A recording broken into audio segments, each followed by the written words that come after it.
AP cabinet భేటీలో interesting scene జరిగింది. Cabinet భేటీ ప్రారంభానికి ముందు డిప్యూటీ సీఎం పవన్ కళ్యాణ్ ను మంత్రులు కలిశారు.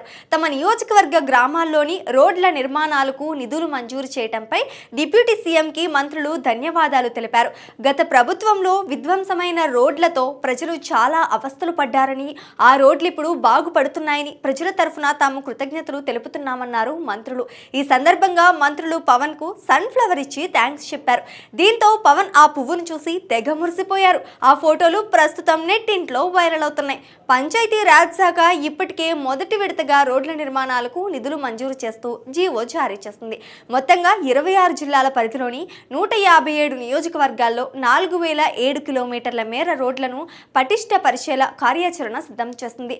ఇందుకోసం పంచాయతీ రాజ్ శాఖ 2123 కోట్ల మేర శాసకీయ నిధులను విడుదల చేస్తూ ఉత్తర్వులు జారీ చేసింది.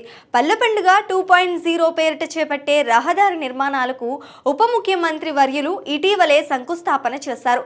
పవన్ కళ్యాణ్ కి కృతజ్ఞతలు తెలిపిన వారిలో పయ్యావుల కేశవ్, వంగలపూడి అనిత, నారాయణ, నాదెండ్ల మనోహర్, సవిత, నిమ్మల రామానాయుడు, అనగాని సత్యప్రసాద్, కందుల దుర్గేష్ తదితరులు ఉన్నారు.